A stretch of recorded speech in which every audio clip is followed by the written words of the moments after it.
This is GC, correct? And this is MS. What is the function of GC? Separation. Basically separation. And MS is basically the detector. Correct? So, and autosampler is, name is autosampler, so it will collect the sample and inject it into the GC. Correct? So, here are two inlets. One is MMI side आता है, compound आपके separate होके जो है आपका detector side आते हैं. तो डिटेक्टर में यहाँ पे सोर्स होता है. सोर्स क्या करता है, आपका 70 इलेक्ट्रॉन वोल्ट्स की बम्बार्डिंग करता रहता है कंपाउंड से.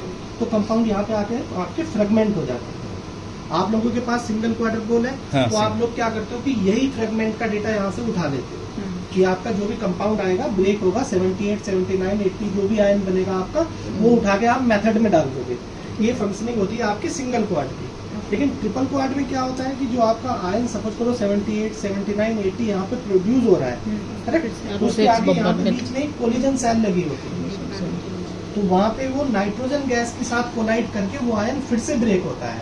वहाँ पे हम लोगों को एक एनर्जी देनी होती है 15 इलेक्ट्रॉन वोल्ट, 20 इलेक्ट्रॉन वोल्ट, जो भी हम लोग मेथड में प्रोग्राम करेंगे वो अकॉर्डिंगली अलग अलग होती है हर कंपाउंड के अकॉर्डिंग. ठीक है, तो यहाँ पे आपका कंपाउंड फिर से ब्रेक होगा कोलिजन सेल में और सेकंड क्वार्टर पोल फिर से आपका उन आयंस को फिल्टर कर देगा. करेक्ट? और वो फिर आपके इलेक्ट्रॉन मल्टीप्लायर पे जाएंगे. इलेक्ट्रॉन मल्टीप्लायर आपका आयंस को मल्टीप्लाई करेगा और वो फिर एचईडी पे जाके पल्सिंग करेगा, उसे सिस्टम डिटेक्ट करता है. बेसिकली ये होता है सिस्टम. करेक्ट? इसमें एक चीज और दूसरी जो ट्रिपल क्वाड्रपल बोल रहे हैं, इसका स्पेसिफिक पर्पस यही है कि जो वोलेटाइल कंपाउंड होने के लिए यदि पेस्टिसाइड पे हम जाएंगे तो ट्रिपल क्वाड्रपल की जरूरत नहीं है, सिंगल क्वाड्रपल से हो जाएगा. दोनों कर सकते हो आप. कुछ लोग पेस्टिसाइड सिंगल क्वाड में भी करते हैं, कुछ लोग पेस्टिसाइड ट्रिपल क्वाड में भी करते हैं. लोअर कॉन्सेंट्रेशन में डिपेंड करेगा. बिल्कुल लोअर कॉन्सेंट्रेशन भी जा सकते हो आप. 1 ppb हो गया, उससे भी लोअर करके तो ऐसा तो देखो अब क्या है ना, धीरे धीरे जो है ना रेगुलेटरी रिक्वायरमेंट लोअर पे लोअर ही जाती चली जा रही है. ठीक है. अच्छा. अब देखो सिंगल क्वाड में क्या है, देखो मैं वही बता रहा था अभी आपको डिफरेंस सिंगल क्वाड और ट्रिपल क्वाड क्यों ले रहे हैं लोग. ठीक है, सिंगल क्वाड में क्या है कि आपसे वो सिंगल आयन फ्रेगमेंट हो रहा है वही पिक कर रहे हो. ठीक है, तो मे बी ये प्रोबेबिलिटी हो सकती है कि ये जो पर्टिकुलर आयन फ्रेगमेंटेशन है वो किसी दूसरे कंपाउंड का भी हो. ठीक है, लेकिन ट्रिपल क्वाड में क्या है कि यहाँ से आप 82, 85 पिक करोगे और उसे आप फिर से ब्रेक कराओगे कोलिजन सेल में, तो मे बी चांसेस होते हैं कि जो आपका सेकंड फ्रेगमेंटेशन है वो डिफरेंट हो जाएगा. ठीक है, ये डिफरेंस है. यस. पहले लोग जीसी यूज करते थे, जीसी पे ईसीडी एनपीडी आते थे. तो जीसी ईसीडी एनपीडी में क्या होता था, लोग सिर्फ आपके पास एक ही क्राइटेरिया था कंपाउंड आइडेंटिफिकेशन का, वो क्या था, रिटेंशन टाइम. ठीक है, अब मैं सपोज करो मैंने इतना स्टैंडर्ड लगा दिया, मेरी आरटी आ गई 8.9 पे, मैंने सैंपल लगाया कोई सपोज करो. ठीक है, वही सेम आरटी पे कोई दूसरी पीक आ जाती है, तो आप क्या करोगे, आप रिजल्ट को पॉजिटिव रिपोर्ट कर दोगे कि आपका, क्योंकि भाई एक ही क्राइटेरिया है. बट सिंगल क्वाड में क्या है, आपके पास दो क्राइटेरिया हो जाते हैं. First is RT and second one is compound का स्पेक्ट्रम. करेक्ट? ट्रिपल क्वाड में क्या है आपके पास कि आपका जो कंपाउंड रिपोर्ट करने का जो कॉन्फिडेंस है, जो आपका आइडेंटिफिकेशन क्राइटेरिया वो एक और बढ़ जाता है, प्रिसाइज हो जाती है. करेक्ट? तो ये बेनिफिट है उसके रेट में फर्क हो जाता है. रेट में ऑब्वियसली मतलब 10-20% की और ज्यादा है, क्योंकि ट्रिपल क्वाड तो हाई एंड है. 1 सवा करोड़ का आता है. हाँ, ट्रिपल क्वाड आपका 1 सवा करोड़ का है. ठीक है, तो बेसिकली ये डिफरेंस है सिंगल क्वाड और ट्रिपल क्वाड. ठीक है, सॉफ्टवेयर आपका सेम ही है जो आप यहाँ डिफरेंस है. वहाँ पे CDS यूज कर रहे होंगे. ठीक है, यहाँ पे एक्चुअली मास सेंटर है. ट्रिपल क्वाड हमेशा अपना मास सेंटर पे ही आता है, वो CDS पे नहीं आते हैं. तो सॉफ्टवेयर भी उसी के हिसाब से है. क्लियर है? Any query on the system, any difference single quad triple? अच्छा, पहले स्टार्ट करने से पहले क्या क्या चीज़ें? सबसे पहली चीज़ है आपका गैस का सिलेंडर ओपन होना चाहिए पीछे. ठीक है, वहाँ पे आपका जो आउटपुट है प्रेशर का वो 75 to 80 PSI के बीच में आपको रखना है. ठीक है, गैस का प्रेशर जो 75 to 80.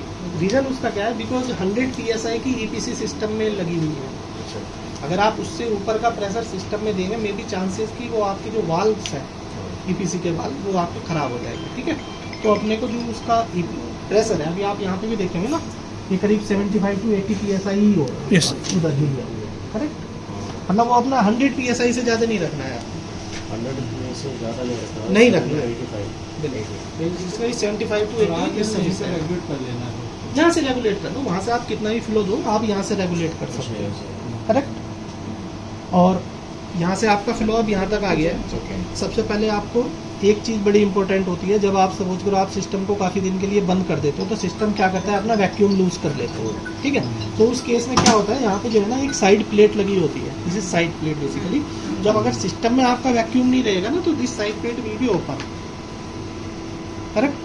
तो आपको जब भी आपको सिस्टम ऑन करना है, सबसे पहले आपको यही वेरीफाई करना है, ये आपकी ओपन नहीं होनी चाहिए, ओके। करेक्ट। तो ओपन करने से पहले सबसे पहले इसे हल्का सा पुश करो, अगर ये ओपन है तो, अगर ओपन नहीं है तो फिर कोई इशू नहीं, ठीक है। फिर आप डायरेक्ट एमएस को ऑन करो और डायरेक्ट जीसी को ऑन करो, क्लियर है। अगर ये आपकी ओपन रहेगी और आपने इसे नहीं देखा तो फिर क्या होगा, एरर आ जाएगा, सिस्टम में वैक्यूम जनरेट नहीं होगा, क्योंकि फिर क्या होगा ना, एयर भी ले लो। क्या करता है, खींचता है, फिर वो यहाँ से आपकी एनवायरमेंटल एयर को सक करने लगेगा। ये यहाँ से ओपन है, ये आपका एकदम पैक्ड सिस्टम है, करेक्ट ना। तो अगर ये ओपन रहेगा तो फिर इसमें इशू आएगा। तो सबसे पहले यही चेक करना है आपको, ठीक। करेक्ट। सर अभी इसको यहाँ ओपन कर से सकते error हैं? आएगा फिर। हाँ, अभी आपका रन चल रहा है, वो आपका 2 से 3 मिनट बाद एरर दे देगा। अच्छा, 2 से 3 मिनट बाद मान लो अगर मॉइस्चर आ जाता है अंदर, वो फिर ये बोलेगा कि वैक्यूम नहीं आया कि एसएफ कॉमन वो एरर आपको वहीं पे आ जाएगा कि आपका रब पंप जो है बंद हो गया है, वैक्यूम नहीं जनरेट हो रहा है, इस तरह का एरर आपके पास मान लो उसमें वो मॉइस्चर आ जाता है, हाँ। उस केस में कुछ है? मॉइस्चर आने के 2 रीजन होते हैं, ठीक है। ये तो वो गैस से आ रहा है, ओके। ठीक है। और सेकंड थिंग, या वो आपका कहीं से लीक है सिस्टम में, ठीक है। अगर आपका लीक है फिर तो आपको लीक फिक्स करना ही पड़ेगा, उसका तो कोई तरीका है नहीं है, ठीक है। गैस से आ रहा है तो गैस से भी आप मतलब अच्छी क्वालिटी की गैस लो, गैस प्योरिटी, गैस की प्योरिटी कैसे चेक होती है, कुछ है? गैस की प्योरिटी चेक करने के लिए बेसिकली टीसीडी आता है, तो टीसीडी पे लोग गैस की प्योरिटी चेक करते हैं। तो थर्मल कपल डिटेक्टर होता है, ठीक है ना। तो उसमें क्या होता है, वो गैस का इंजेक्शन लगाते हैं और उसके साथ कोई अननोन पीक बेसिकली वो देख लेते हैं। तो गैस के लिए होता है यूनिवर्सल डिटेक्टर होता है, ठीक है। तो उस पर लोग चेक करते हैं, हम लोग यहाँ पे नहीं कर पाएंगे क्योंकि उसके लिए एक पर्टिकुलर डेडिकेटेड ही सिस्टम ही चाहिए। नहीं, लेकिन यदि गैस हमें जैसे सप्लायर है, अब हमारे पास कुछ टेंडर आ रहे हैं और उसी पे डिपेंड करता है, तो गैस की प्योरिटी ऐसा हम कहीं मैं से आपको बता देता हूँ। सैंपलिंग सबसे पहली चीज नहीं तो करवा सकते हैं। सबसे पहली चीज तो वो आपको सीओए देगा, certificate finish, certificate of analysis देगा। हाँ। प्लस अगर आपके पास सर्टिफिकेट ऑफ एनालिसिस है और उसमें ठीक लिखा हुआ है, हाँ। ठीक है, और आपका यहाँ पे सिस्टम में अगर आपको ऑक्सीजन, नाइट्रोजन और मॉइस्चर ज़्यादा मिल रहा है और सिस्टम में कोई लीक नहीं है, उसका तरीका है एक्चुअली आइडेंटिफाई करने का। आप एमएस साइट से ब्लॉक कर दो, आप कॉलम हटा दो, ओके। एमएस साइट पे ब्लॉक नट लगा दो, और ब्लॉक नट लगाने के बाद आप ऑटो ट्यून करो, ठीक है। हीलियम को बंद कर दो, हीलियम बंद करने के बाद अगर आपकी ऑटो ट्यून पास हो रही है, मतलब वाटर, मॉइस्चर, एयर, जितनी भी सारी चीज़ें हैं वो विद इन लिमिट आ रही है, और जैसे ही आप गैस को ऑन करते हैं आइडिया वो आ रही है, तो समझ जाओ गैस। फिर आप सेम ही तरीके से आप नाइट्रोजन को भी कर सकते हो, हीलियम बंद करो, नाइट्रोजन बंद करो और फिर से आप करो ऑटो ट्यून। अगर वो पास हो रही है इट मीन्स कि गैस परफेक्ट है कहीं ना कहीं पे उसमें, तो आप हीलियम गैस बंद करके, नाइट्रोजन गैस बंद करके वो चेक कर सकते हैं, करेक्ट ना। तो वो ऑप्शन वहीं पे होता है, आप चाहे तो यहाँ से डायरेक्ट आपको ऑप्शन मिल जाएगा। OPC में जैसे ही हम लोग जाते हैं, सेम ही सिस्टम है, इसी तरह का है आपका 8890 ही है ना वहाँ पे भी, नहीं सेम है वो। यहाँ पे जैसे ही अगर मैं हीलियम को बंद करूंगा, यहाँ पर से मैं अनटिक करूंगा तो ये आपका फ्लो डाउन हो जाएगा, ठीक है। तो इस कंडीशन में क्या होगा कि अपने सिस्टम के अंदर हीलियम नहीं जा रही है, कॉलम साइड से आपने ब्लॉक कर दिया है एमएस, ठीक है। तो आइडियली इट शुड पास। अगर यहाँ पे ये फेल हो रही है, समझ जाओ आपके सिस्टम में लीक है। अभी इसको कितना हट जाएगा? हाँ, हट जाएगा, करेक्ट ना, क्लियर है। तो बेसिकली मेरा जो था पर्पस यहाँ पे ट्रबल शूटिंग का था, तो ये मैंने थोड़ा सा आपको आइडिया दे दिया है, ठीक है। मैं आपको बता देता हूँ बेसिकली इसमें ट्रबल शूटिंग में क्या क्या इश्यूज आते हैं, और अपने एक्सपीरियंस हम लोगों ने बड़े इश्यूज फेस भी किए हैं। वैक्यूम कर रहे हैं, हाँ, तो वो वैक्यूम से क्लोज नहीं हुआ, देन हमें क्या करना है? हाँ, तब ये वो- साइड प्लेट आपको पुश करनी है, हल्का सा इधर की साइड आप इसे टाइट करोगे ना, हल्का सा इधर की साइड आप पुश करोगे, और जैसे ही आप सिस्टम को ऑन करोगे वैक्यूम ऑन हो जाएगा, तो फिर वो अपने आप उस चीज़ को सक कर लेगा, मतलब प्लेट को टाइट कर लेगा, फिर वो आपकी लूज नहीं है। वैक्यूम रीच हो गया, उसका मैसेज आया। ये आपका मैं आपको बता दूंगा, आपके सिस्टम पे जो है ना एक टर्बो स्पीड का ऑप्शन आता है, हाँ, अगर सिस्टम आपका यहाँ पे लीक होगा ना तो आपकी टर्बो स्पीड कभी रीच नहीं करेगी। तो टर्बो स्पीड शुड बी 100%। अगर ये आपकी प्लेट ओपन है तो आपकी 2% 3% ऐसे रहेगी और फिर वो एरर देगी। करेक्ट ना? ये है बेसिकली, ठीक है। तो ट्रबल शूटिंग में मैं बता देता हूँ आपको बेसिकली इश्यूज़ क्या क्या आते हैं कस्टमर के पास। आप लोग तो चलो पेस्टिसाइड एनालिसिस कर रहे हैं, मैं कल ही एक कस्टमर के पास था, कस्टमर थैलेट एनालिसिस कर रहा था वहाँ पे, ठीक है। वो भी मैं एक्सपीरियंस शेयर करूँगा आपके साथ, ठीक है। तो देखो सबसे पहले हम लोग आ जाते हैं, आपका सबसे पहली चीज़ है आपका ऑटो सैम्पलर, करेक्ट। तो ऑटो सैम्पलर में क्या क्या इश्यूज आ सकते हैं? देखो उसमें कुछ काम नहीं है ऑटो सैम्पलर का। ऑटो सैम्पलर क्या करता है, आपका सैंपल वाइल रखोगे आप, सिर्फ आपका सैंपल इंजेक्ट करेगा, करेक्ट। तो ऑटो सैम्पलर में किस चीज़ का इशू आ सकता है? आपका जो निडिल लगी हुई है उसका इशू आ सकता है, करेक्ट। मे भी हो सकता है कभी कभी निडिल इंजेक्शन भी नहीं लेती है, ठीक है, निडिल ब्रेक हो जाती है आपकी, निडिल ड्राई हो जाती है आपकी। तो बेसिकली इसी तरह के इशूज आते हैं, ठीक है। तो आपको आता है ये एक्चुअली डिफरेंट है, जो आपके पास ऑटो सैम्पलर है वो आपके पास इस तरह का होगा, ये पोल सैम्पलर है, तो ये एकदम डिफरेंट है, ठीक है। तो अगर सपोज करो आपकी निडिल ब्रेक हो गई है तो वो तो आपको फिजिकली दिखी जाएगी, आप देख लो ये ब्रेक हो गई तो आपको चेंज करनी है। कभी कभी क्या होता है ना कि जब आप काफ़ी गंदे सैंपल सिस्टम पे लगाते रहते हो ना तो कभी कभी कंटामिनेशन भी आता है निडिल से आपके, ठीक है। तो उसे क्लीन करने के लिए क्या है, आप अपना निडिल निकालो और उसके प्लंजर को मैनुअली आप मेथेनॉल से क्लीन करो, ऐसे ऐसे करके, और प्लंजर को एकदम बाहर निकाल के भी आप टिश्यू पेपर से क्लीन करके मेथेनॉल से रिंस करो, सिरिंज आपकी काम करेगी। या और कोई solve? Methanol is best. Methanol वही होता है HPLC ठीक है। और इसमें एक चीज़ और मैं बता देता हूँ, ठीक है। जो हेक्सेन टाइप के कंपाउंड होते हैं, ठीक है, तो कभी कभी वो क्या करते हैं, सिरिंज को ड्राई कर देते हैं, ठीक है। तो इसमें आप अपना, आपके पास दो ऑप्शन होंगे, प्री वॉश और पोस्ट वॉश। तो प्री वॉश में आप हेक्सेन रख लो और पोस्ट वॉश में आप मेथेनॉल रख लो, ठीक है। किसी भी पेस्टिसाइड के लिए कर बिल्कुल फ्री में एग्जेम, हाँ, और पोस्ट में आप मेथेनॉल रख लो तो सिरिंज भी आपकी स्मूथ चलेगी, कोई ऐसा इशू नहीं आने वाला। तो एक बार क्या हुआ, एक कस्टमर के पास थे हम लोग, इनलेट, ओवन और कॉलम, तीन चीजें हैं आपकी, ठीक है। तो इनलेट में क्या होता है, आपका लाइनर लगा होता है, ठीक है। इनलेट में लाइनर देखा है आप लोगों ने? मैं बता देता हूँ, ये आपका इनलेट है, ठीक है, ये आपका सिस्टम है, ठीक है। एक आपका इनलेट से कनेक्टेड है और सेकंड पार्ट आपका डिटेक्टर साइड जा रहा है, ठीक है। तो ये जो इतना पार्ट है इसमें जो है ना एक गिलास की ट्यूबिंग लगी होती है आपकी, ठीक है, जो कि आपकी हीटेड होती है, ठीक है। तो चलो मैं आपको दिखा दूंगा, इस तरह की होती है, ठीक है। तो इस तरह की जो है ना आपकी ट्यूबिंग होती है इसमें एक लगी हुई, इसे हम लोग जो है ना लाइनर बोलते हैं। तो आपका जो सैंपल है वो इसी लाइनर में ही इंजेक्ट होता है जाकर, करेक्ट। आपका सैंपल लाइनर में जाएगा, ये हीटेड रहेगा, यहाँ पे क्या होगा, आपका सैंपल वेपोराइज हो जाएगा, ठीक है। जैसे ही सैंपल आपका वेपोराइज होगा, आपका पीछे से गैस का फ्लो आएगा और वो आपके सैंपल को कॉलम में पुश करेगा, ठीक है। कभी कभी क्या होता है ना, जैसे जैसे आप सैंपल लगाते चले जाओगे, आप देख रहे हो इस लाइनर की जो काफ़ी गंदा हो गया है, ठीक है। तो इस केस में क्या होता है, कभी कभी आपको सैंपल का रेस्पॉन्स नहीं मिलेगा। तो ये क्या कर रहा है, अभी जो लाइनर आपका गंदा हो गया तो इसने एक सरफेस जनरेट कर लिया आपके लाइनर के ऊपर, आप देख रहे होगे, ठीक है। तो आपका जो ये कॉटन की रहती है, किस चीज़ की? हाँ, ये वूल है, वूल है ना, ये बेसिकली ग्लास ग्लास, ठीक है। तो ये इसने एक सरफेस जनरेट कर लिया, अब आपका सैंपल पूरा नहीं जाता है उसमें, ठीक है ना। तो ये आपका क्लीन होना चाहिए, इस चीज़ का ध्यान रखना है, ठीक है। कभी कभी आपको प्रेशर के भी इशू मिलेंगे कि आपका इनलेट का प्रेशर मेंटेन नहीं हो रहा है, ठीक है। तो वो बेसिकली यहाँ पे एक सेप्टा लगा होता है, तो जैसे जैसे वो इंजेक्शन लगते चले जाते हैं तो सेप्टा जो है फट जाता है वो, ठीक है। तो बेसिकली हम लोगों की रिकमेंडेशन होती है कि आप 100 to 150 इंजेक्शन के बाद ये सेप्टा चेंज कर दो। क्लीनिंग कैसे? ये क्लीन नहीं होती है बेसिकली, ये आपकी चेंज ही होती है, ठीक है।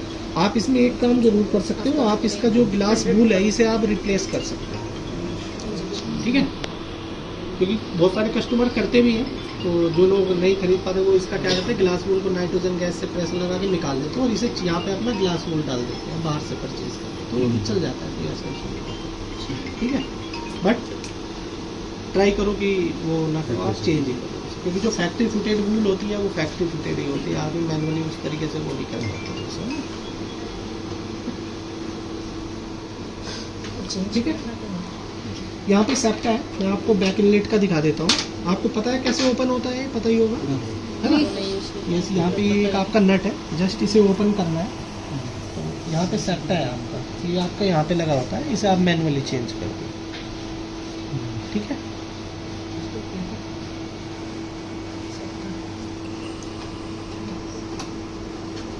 और यहाँ पे कॉलम लगा हुआ है आपका, आपके पास SSL कॉलम है, तो जो नट होता है उसके ऊपर 3 से 4 mm की लेंथ होती है। ये आपका मल्टी मोड इनलेट है, तो यहाँ पे 10 से 12 mm की लेंथ रखनी होती है अपने को। ठीक है, तो इनलेट में अपने को सिर्फ यही इशू मिलता है, एक तो प्रेशर का मिल गया, कभी आपका रेस्पॉन्स नहीं आएगा तो समझ लो कि आपको लाइनर वगैरह या कंटामिनेशन आ रहा है, कोई अनवांटेड पीक आ रही है। लाइनर मतलब वो जो आपने ग्लास का वो दिखाया है, ये आपका तो लाइनर इसके अलावा तो पतला दिखाई देगा, वो इसके अंदर ही इसका होगा अंदर ये ठीक है, ये आपको चेंज करना ये और सेप्टम का हो गया है। दो इशू आते हैं मेनली इसमें। ठीक है, ये स्पेयर में रहते हैं कि बिल्कुल है ना, स्पेयर में स्पेयर में होंगे आपके 100%। ठीक है, इसमें भी एक्चुअली 2 तरीके के लाइनर आते हैं, एक आपका स्प्लिट लाइनर होता है, एक स्प्लिट लेस लाइनर होता है। ठीक है, तो आपकी एनालिसिस पेस्टिसाइड की स्प्लिट लेस में ही चल रही है, तो आपको यही लाइनर यूज करना है। ठीक है ना, तो ये आपका कॉलम हो गया, यस। ये आपका 10 से 12 mm की लेंथ है MMI में। अगर आप SSL यूज़ कर रहे हो तो 3 से 4 mm की लेंथ होती है इसमें। ठीक है, और इधर का दूसरा पार्ट अपना MS साइड में चला जाता है। ठीक है, कॉलम खराब हो गया है, ये कैसे पता चलेगा आपको? कॉलम भी क्या है, कॉलम की एक लाइफ होती है हर चीज़ की। ठीक है ना, ये तो पीक्स में आप डेली आने स्टार्ट हो जाएगा। ठीक है, ये रेस्पॉन्स आपका कम हो गया है, जो पहले आ रहा था रेस्पॉन्स उसके कंपैरिजन में काफ़ी कम रेस्पॉन्स आ रहा है। तो रेस्पॉन्स के बहुत सारे रीज़न हो सकते हैं, तो कॉलम भी वन ऑफ दैट रीजन्स। ठीक है ना, तो कॉलम भी उस केस में आ सकता है आपका। ठीक है, तो कॉलम में बेसिकली टेलिंग से पता चलता है, अगर आपकी पीक टेल कर रही है बहुत ज़्यादा तो समझ लो आपका कॉलम खराब हो गया है। ठीक है, अभी जैसे हमें 3-4 कॉलम दिए हैं तो वो सेम उसके लिए होंगे, मतलब वो सब यूज होंगे हमें। हाँ, मतलब अलग-अलग आपका पर्पस टाइप ऑफ कॉलम होता है। वो बहुत अलग अलग तरीके के कॉलम आते हैं। अब आपको चेक करना पड़ेगा, जैसे पेस्टिसाइड एनालिसिस है आपकी, वो आपकी HP5 कॉलम पे होगी। ठीक है, अब आपको चारों अगर HP5 दिए हैं तो वो आपको स्पेयर्स के लिए दिए हैं, एक लगा दो, 3 आप अपने स्टॉक में रखो। जैसे पीक आपकी ऐसे आती है, ऐसे गई और जिसमें टेल बन जब जाता है। पीक ब्रॉड छोटी आ रही है वहाँ पे कंसंट्रेशन हमें लग रहा है कि ठीक आ रही है, तो फिर पीक चीज़ को हम नहीं देखेंगे। जैसे सपोज पीक थोड़ी ब्रॉड आ रही है हाँ और हमारे रिजल्टेंट कंसंट्रेशन है वो एनलाइट की प्रॉपर है, हाँ, तो देखो अगर ठीक है तो ठीक है, अगर आप कर सकते हो तो चला सकते हो, कोई ऐसा इशू नहीं है। ठीक है ना, कुछ कस्टमर होते हैं बड़े ही रिजिड होते हैं अपने रेस्पॉन्स वगैरह को लेकर। ठीक है ना, हालांकि देखो क्या है कि अगर आपका कॉलम का रेस्पॉन्स धीरे धीरे डाउन भी हो रहा है ना, क्योंकि आप क्या कर रहे हो, अपनी हर सीक्वेंस से पहले एक मतलब स्टैंडर्ड तो लगा ही रहे हो, तो सेम ही बिहेव आपके स्टैंडर्ड के साथ में और सेम बिहेव आपका सैंपल के साथ, तो सेम टेस्ट कंडीशन सेम है, आपका सेम ही देगा रिजल्ट आपका। ठीक है ना, बट फार्मा में हमारा तो इन हाउस है, इन हाउस में तो कोई ऐसा खास इशू होता नहीं है, बट बहुत सारे लोग देखते हैं। फार्मा में। ठीक है, कोई फिक्स ये है कि कोई को इतना सैंपल्स के बाद चेंज करना है? देखो फिक्स कुछ नहीं, मैं आपको बोलूँ कि आप नॉर्मल वाटर, ड्रिंकिंग वाटर के सैंपल लगाते रहो तो बहुत चल जाएंगे। ठीक है, कल आप उसमें फूड लगाने लगो, मैं फ्रूट्स वेजिटेबल ये वो तो मैट्रिक्स पे डिपेंड करेगा। मैट्रिक्स पे डिपेंड करेगा। अच्छा, यहाँ पे एक ये क्वेश्चन ये है कि जैसे जब हम सेपरेशन करने के बाद वाटर से सेपरेट करके ये 15% DCM में डाल दिया और हम वहाँ पे तो DCM से सेपरेट कर आप रहे हैं, प्योर DCM से कर रहे हो, उसे बाद में इथाइल एसीटेट में वो कर रहे हो। और ये बीच में जैसे अभी हमें फार्मेसी लैब से होगा तो वो एनएक्जेन भी यूज़ रिमूव कर देगा, रिमूव कर देता है। और बाद में मान लो बाद में हम ये एनएक्जेन डाल रहे हैं, वो भी वाटर रिमूव करने का आंसर रहेगा। कहाँ पे एनएक्जेन? एनएक्जेन ऊपर से जो डाल रहे हो, एनएक्जेन हम कर रहे हैं जब रोटा ऑपरेटर में जा रहे हैं और उसके बाद लगभग ड्राइनेस की कंडीशन में डाल दे रहे हैं, तो उसके जो सराउंडिंग वॉल्स हैं उसमें एनएक्जेन डाल के उसको 5-10 ml डाल दे रहे हैं और फिर उसको फिर इवॉपरेट कर रहे हैं। तो यहाँ पे जो एनएक्जेन है वो वाटर का मॉलिक्यूल रिमूव करने का काम नहीं वाटर के मॉलिक्यूल रिमूव करने के वो पेस्टिसाइड्स को कर रहा है। पेस्टिसाइड्स आए ना, Concentrate तो आपने तो इवोपरेट कर दिया कंप्लीट ड्राइनेस के लिए, अब आप पेस्टिसाइड को किस में डिसॉल्व करोगे? आप एक्स्ट्रा सैंपल तो लगा नहीं पाओगे, कोई तो डाइल्यूएंट आपको चाहिए ना। मीडियम पानी मीडियम तो है ही कंसेंट्रेट नहीं, उसके बाद फिर उसको ड्राई करके फिर हम आप ये हाँ, आप उसको कंप्लीट ड्राई, देखो इसमें दो ऑप्शन, आप वहाँ पे भी इथाइल एसीटेट डाल सकते हो, और चाहे अगर आपने हेक्सेन में किया है तो हेक्सेन में जाके आप उसे ड्राई कर दो और फिर इथाइल एसीटेट डाल दो, दोनों ऑप्शन है सर, कैसे भी यूज कर सकते हैं, कोई ऐसा इशू नहीं है। कोई ऑर्गेनिक केमिकल नहीं। बिल्कुल कोई नहीं, मतलब जो हाँ हेक्सेन हो आपका, इथाइल एसीटेट हो, तो दोनों चलते हैं, कोई ऐसा इशू नहीं है। ठीक है, हमने एक पीवी टोन्स करके रिवर है यहाँ, वो बहुत साफ सुथरी रिवर है, तब भी उसमें भी आ रहा है। आप एक बार उसका टीडीएस चेक कर लीजिए, नहीं, टीडीएस कम ही रहता है उसका, कितना है 100-200 टीडीएस। 100-200 में तो खैर ऐसा इशू नहीं आना चाहिए। हाँ, मतलब आपका हाई टीडीएस है ना, 1000 से ऊपर आप हाई टीडीएस बोल रहे हैं। 500-700 के ऊपर अगर आपका टीडीएस जाता है ना, तो फिर इमल्सन टाइप का वो बन जाता है, अच्छा, एक फिर लेयर सी बन जाती होगी वाइट कलर।